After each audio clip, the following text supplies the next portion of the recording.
Et là, il nous annonce votre fille va être aveugle. Dans ma tête, il se passe un milliard de choses. Je passe de je vais bien à je vais devenir aveugle. Qu'est-ce qui se passe? J'étais sous le choc.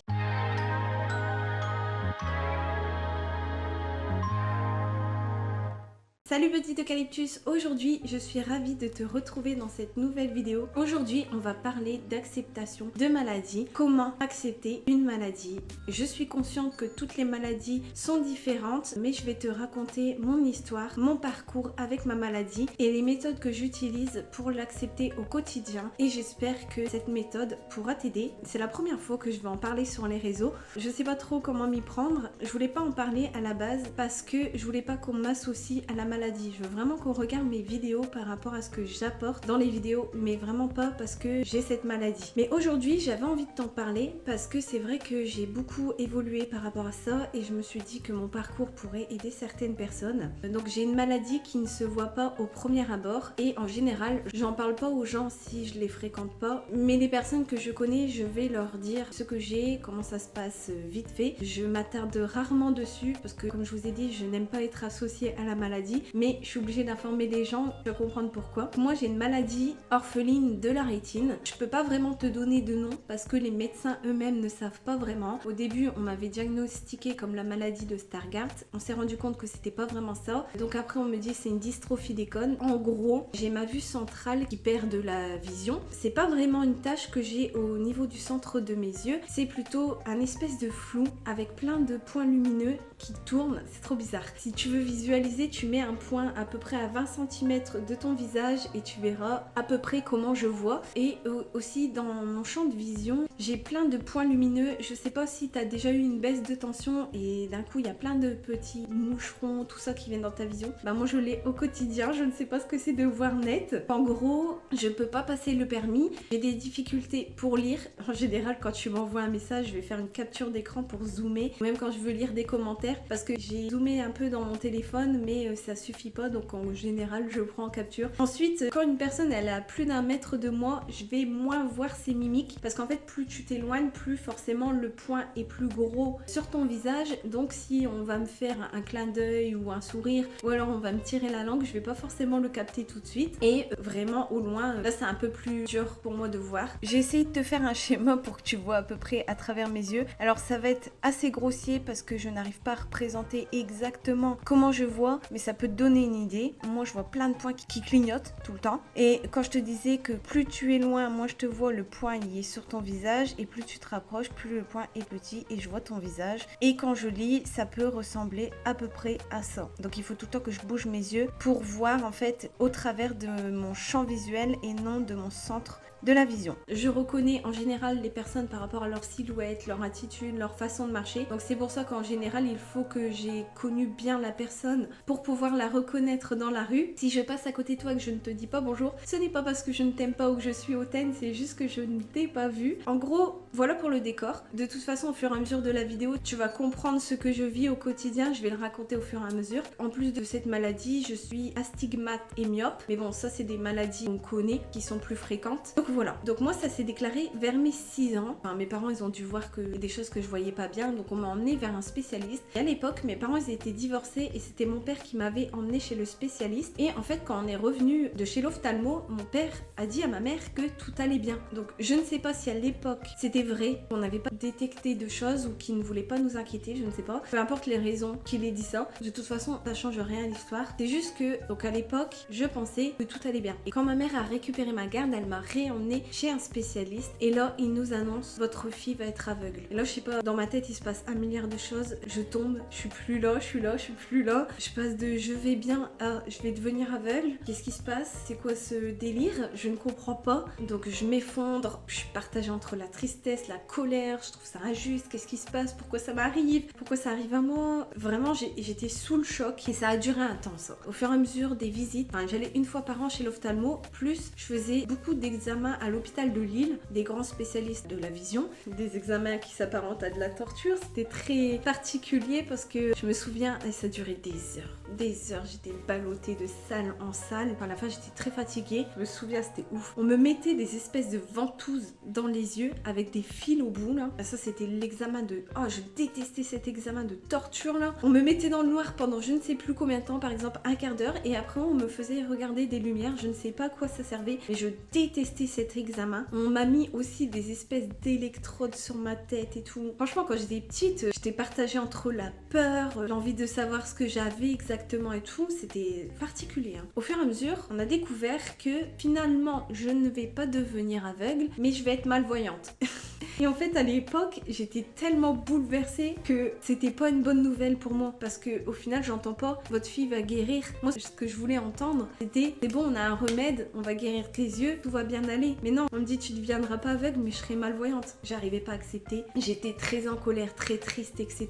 Et à chaque fois, c'était une épreuve pour moi d'aller chez les spécialistes. Parce que même là, on comprend pas pourquoi je ne veux plus être suivie par un ophtalmo. Tout simplement, faut se mettre à ma place. C'est que j'ai fait des rendez-vous tous les ans. J'étais petite, je l'ai fait jusqu'à il n'y a pas si longtemps que ça, hein, que j'ai arrêté il y a quelques années. Tous les ans, pendant des années, j'allais chez l'ophtalmo pour suivre ma vue, et en fait à chaque fois j'y allais enthousiaste, pleine d'espoir. Je me dis on va trouver un remède, on va savoir ce que j'ai, et je ressortais de là en pleurs, en colère. Je me suis disputée à tous mes rendez-vous avec mon ophtalmo parce que déjà quand j'étais petite j'avais du mal à gérer mon regard et je n'arrivais pas à fixer un point. Et je sais pas si t'as déjà été à l'ophtalmo, mais pour faire les fonds d'œil, etc. On te dit fixe un point, t'as la lumière. Moi ça me gênait beaucoup, la lumière dans mes yeux, voilà, j'étais hyper sensible à ça, et donc fixer un point c'était dur pour moi, tu vois. Mon œil, il y avait le réflexe de se fermer, et l'ophtalmo avait du mal à prendre en photo mes yeux. Donc à chaque fois il me disputait, il me disait faut concentre-toi, fixe le point, cligne pas des yeux. Mais moi j'étais petite, j'arrivais pas à gérer, et du coup je me mettais en colère parce que je me dis attends, tu m'engueules parce que je n'arrive pas à fixer, mais c'est pas de ma faute. J'étais vraiment pleine de colère à ce moment-là, et donc à chaque fois je m'embrouillais avec lui parce que aussi moi j'avais espoir qu'il y ait un remède, et en fait à chaque fois on m'annonçait ta vue elle a baissé, on peut rien faire, au revoir. Pour moi à chaque fois c'était une épreuve émotionnelle. Je venais avec de l'espoir et on me le cassait toujours, et donc j'ai fini par ne plus vouloir y aller parce que en fait je trouvais que ça me servait pas de savoir que ma vue elle avait baissé, parce que j'étais consciente moi-même, je le vois que ma vue elle baisse, j'ai pas besoin qu'on me le dise, surtout c'est pour me le dire qu'on peut rien faire. Donc en fait à chaque fois moi ça me brisait, ça me desservait parce que ça me rajoutait de la souffrance, de la colère, parce que ça appuyait sur le fait qu'on ne pouvait rien faire quoi. Donc j'ai arrêté d'aller chez l'ophtalmo il y a plusieurs années. J'y suis retournée pour faire une reconnaissance de travailleur handicapé. D'ailleurs la secrétaire de l'ophtalmo c'était toujours la même depuis toutes ces années, donc elle m'a bien retenue, elle m'a reconnue en tant qu'adulte, et elle m'a dit tu sais, il n'y a jamais eu personne qui a osé tenir tête à ce docteur à part toi. Et c'était incroyable parce que vraiment mon passage a marqué là-bas. Donc du coup voilà pour le spécialiste. Donc maintenant je reviens à la période du lycée. Désolée si c'est décousu, je te parle comme je parlerais à une copine, et voilà, les idées elles me viennent comme ça. Du coup au lycée ça a été très compliqué pour moi, très stressant cette période. Et à cette période-là, entre-temps, on a essayé de voir une école spécialisée pour les malvoyants. Et en fait ces écoles-là disaient que j'étais trop voyante pour ces écoles, mais en fait j'étais pas assez voyante pour les écoles normales, donc voilà, je savais pas trop comment gérer ça. Ma mère aussi elle a tout fait pour essayer de me suivre au mieux. Donc au lycée, j'ai été dans un lycée normal. Donc quand j'étais en seconde, les médecins m'avaient dit que je ne pouvais être que kiné parce qu'on n'avait pas besoin des yeux pour être kiné. Et en fait là, il y a eu le côté rebelle qui était à l'intérieur de moi. Là quand on m'a annoncé ça, je me suis dit mais en fait j'ai pas envie d'être kiné. Là tu m'imposes un métier, j'ai pas envie de faire ça. Donc puisque je ne peux être que kiné et que je n'ai pas envie d'être kiné, eh ben je vais pas étudier. Donc j'ai commencé à faire le bordel en cours. J'en rigole parce que ouais, c'est drôle d'une manière, c'est ma manière de m'extérioriser. Je me suis dit à quoi bon faire des études pour faire un métier que je ne veux pas faire. Donc vraiment c'est ce qui s'est passé dans ma tête à ce moment-là. Donc la première année de seconde, j'ai rien fait à l'école. J'ai rien étudié, je rendais des copies blanches, plus rien n'avait d'importance. À la fin de ma seconde, je me suis dit mais personne a le droit de me dire que j'ai à faire dans ma vie. Pour l'instant, je vois encore. Donc je ferai les études que je désire et on verra dans 10 ans si je peux exercer le métier que je veux. Donc je me suis reprise en main et j'ai demandé à redoubler. Là, je suis partie dans une phase où je tenais tête aux spécialistes, j'écoutais pas les profs ce qu'ils pouvaient dire, de me dire tu ne pourras jamais faire ceci ou faire cela. J'ai décidé de pas les écouter et de faire ce que je voulais faire. Et ça a été une bonne chose parce qu'au final, je leur donne tort dans mon parcours. Donc il y a un truc que je ne supportais pas au lycée. Chaque année, j'avais une réunion avec les profs pour savoir comment adapter les cours par rapport à moi, etc. Donc eux, ils voulaient me faire des agrandissements. Et ça, je n'aimais pas parce que c'est paradoxal. Hein. Mais si tu veux, il y a un point qui me gêne au centre de ma vue. Donc plus je agrandis, plus je dois jouer avec mes yeux, tu vois, de me balloter sur une plus grande surface.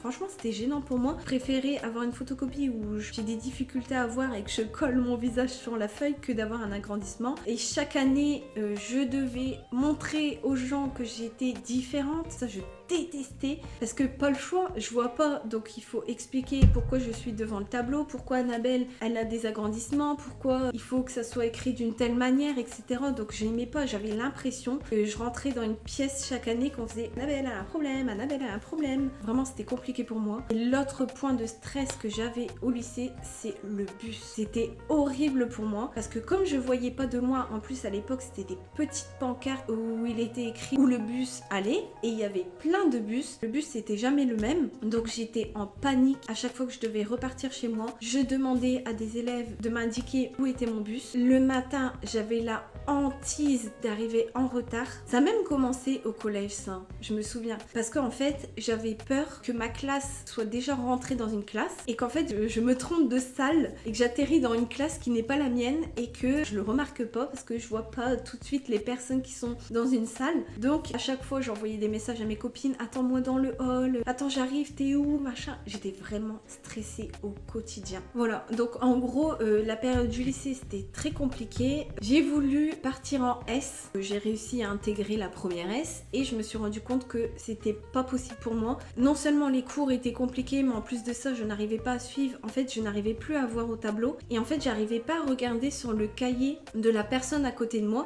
Il fallait que je prenne le cahier devant moi vraiment pour prendre des notes. Donc, c'était ingérable pour moi. Je perdais du temps, j'étais pas concentrée à ce que le prof disait et donc j'ai décidé de me réorienter et là ça a été beaucoup plus simple, je comprenais mieux et je gérais mieux mes méthodes et j'ai fini par obtenir mon BTS comptabilité et gestion pour ceux que ça intéresse. Donc ça a été ma fierté parce que je me suis dit malgré toutes les difficultés, malgré tout ce que j'ai parcouru, j'ai réussi à avoir mon examen. Au fur et à mesure du temps, je me suis adaptée. Je voulais tellement pas que ma différence se voit que j'ai créé des méthodes pour aller plus vite, j'apprenais plus facilement. Vraiment, j'avais créé une façon de travailler pour cacher mon handicap. Au final, ça m'a servi. Après, ça a été dur pour moi pour trouver un travail parce qu'il fallait que ça soit proche de chez moi ou que ça soit bien servi par les bus, etc. J'ai mis du temps à trouver un travail, mais après, j'ai fini par trouver un travail. Donc, au début, c'était ma mère qui m'amenait tous les jours. Il y a eu une collègue aussi qui me prenait en covoiturage. Mais par la suite, j'ai emménagé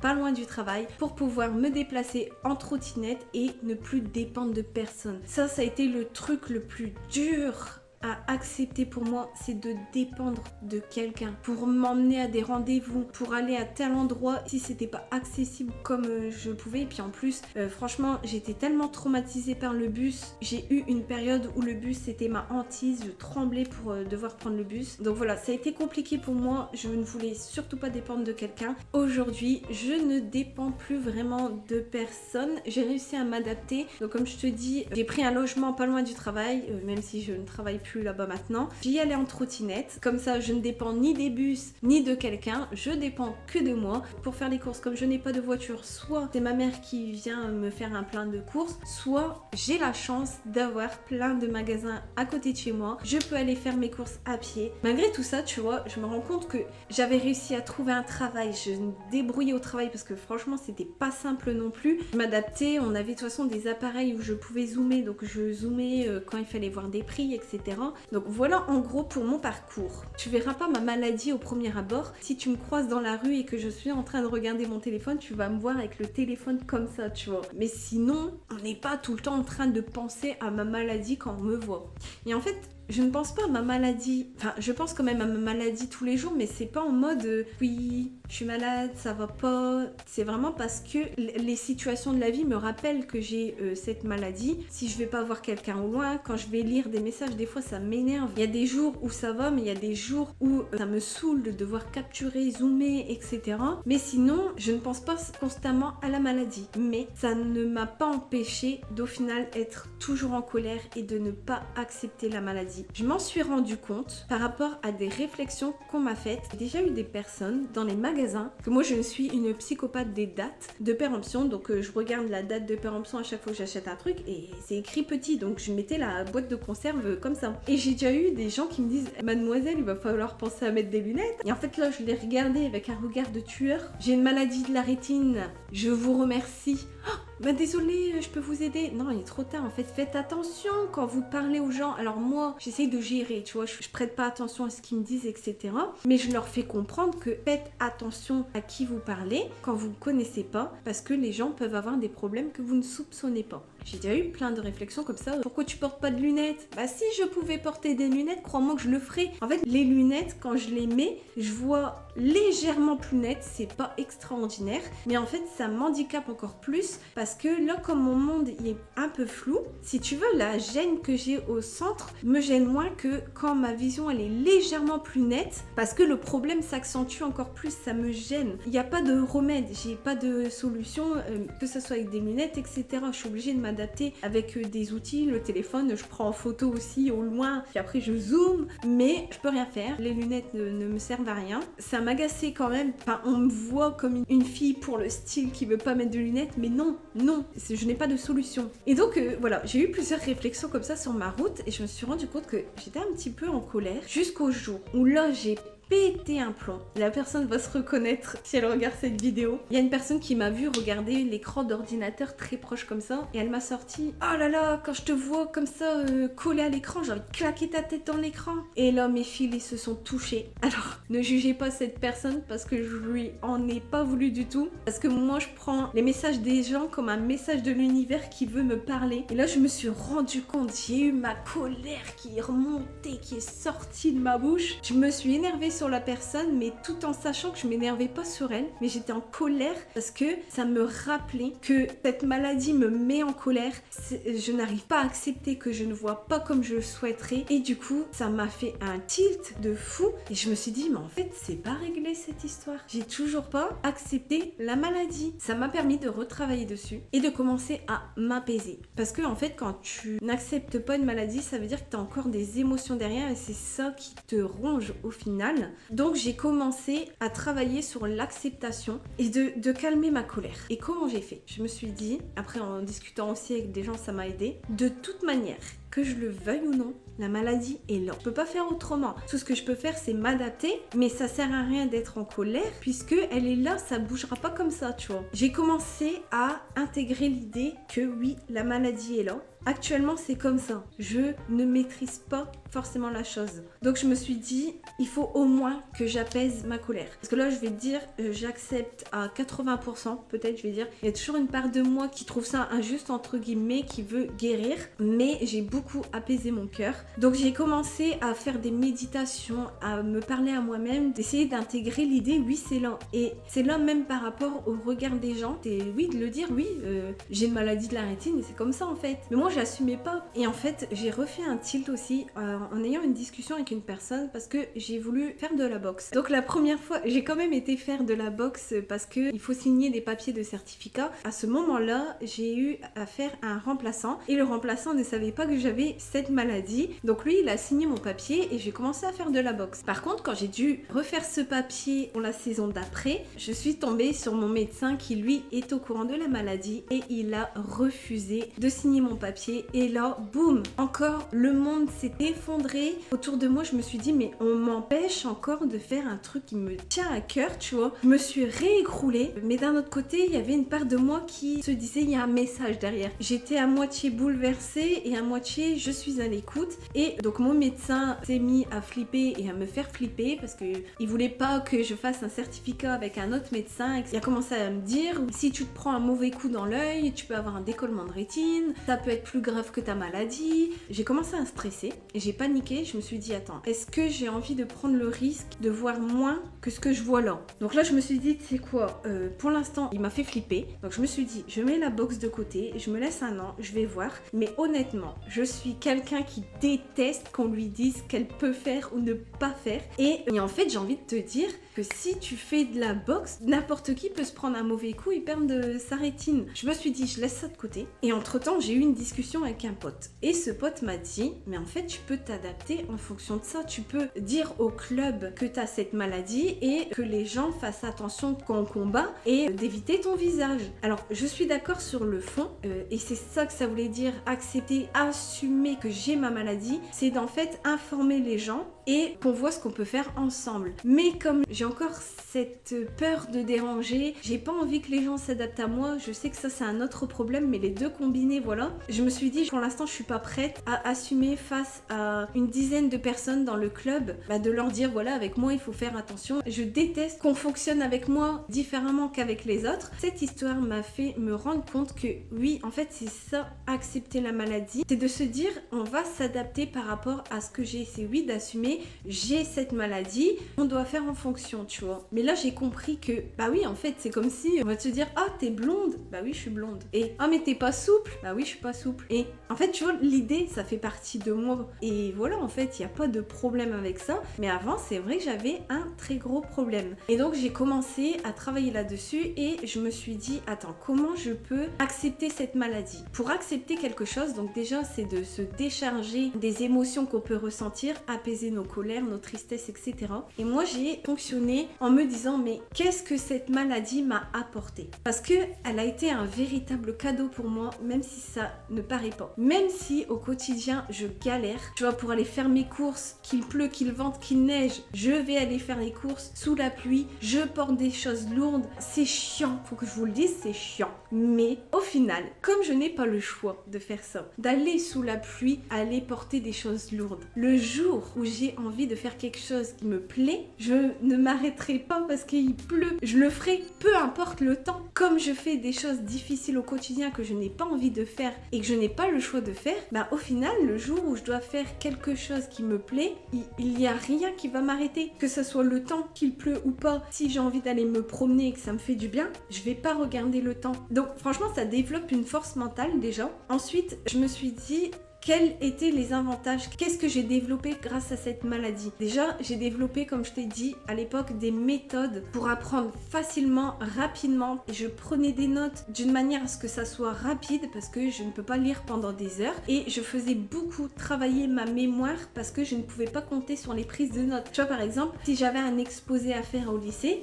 je pouvais pas lire mes notes. Je ne voyais pas assez bien. Du coup, je savais les choses par cœur. Ça a développé ma mémoire parce que je la travaillais au quotidien. Ça m'a montré que malgré tous ces obstacles, j'ai quand même su gérer mes études. Ça m'a montré que j'étais capable d'aller au-delà de mes difficultés. Ça m'a développé aussi mon sens du détail. Comme je voulais absolument pas qu'on m'associe, comme je t'ai dit, à ma maladie, je faisais très attention au moindre détail pour toujours me surpasser et faire toujours mieux. Je pense que je tire ma tolérance et mon empathie envers les gens aussi grâce à ça, parce que j'arrive à me mettre à la place de l'autre et me dire que chacun a ses difficultés et que c'est pas forcément évident pour tout le monde. Je vais pas me moquer des gens, je vais les comprendre dans leur souffrance. Donc je pense que ça m'a amené ces qualités-là aussi. Peut-être que là, comme tu es en colère et tu peux être triste, etc., tu ne le vois pas encore, mais ta maladie te permet de développer d'autres compétences que tu n'aurais pas forcément développées si tu n'avais pas cette maladie. Donc je t'invite à essayer de voir ce que ça t'a apporté en enlevant le côté émotionnel. Vraiment, moi j'étais encore en colère quand j'ai fait ce travail-là. Là, j'avais mis ma colère un peu de côté et j'ai essayé d'être la plus observatrice possible et essayer de voir tous les avantages. Et ensuite, j'ai commencé à me focaliser sur les choses que je pouvais faire plutôt que les choses que je ne pouvais pas faire. En fait, ce qui me remplissait de colère et de tristesse, c'est vraiment parce que je me disais, je pourrais jamais passer le permis de ma vie. Ça a été la chose la plus difficile à accepter parce que pour moi, c'est la liberté, la voiture, enfin, à l'époque. Et c'est comme si on me retirait ma liberté. Donc ça a été difficile pour moi. Je me focalisais sur ce qui pouvait arriver, le fait que les médecins me disaient que j'allais être malvoyante, etc. En fait, je me paniquais sur comment ma vie serait dans le futur, alors qu'on n'en sait rien. Ils n'en savent rien, les médecins. Plein de fois, ils se sont trompés. J'ai appris à ne plus penser à ce que les médecins pouvaient me dire. J'ai essayé de me remettre dans le présent et de me dire, ok, il y a peut-être des choses que je ne pourrais plus faire, je ne sais pas. Il y a des choses que je ne peux pas faire, oui, ok, mais qu'est-ce que je peux encore faire malgré tout ça? Et au final, je me suis rendu compte que je pouvais tout faire ce que j'avais envie de faire. Je peux quand même me déplacer, aller à des endroits avec le bus, avec mes pieds. Si je veux aller au magasin, je peux y aller. Je peux vous faire des vidéos, faire des montages, faire ce que j'aime, que je vois bien ou pas, je m'adapte et je peux le faire, ça ne m'empêche pas de le faire.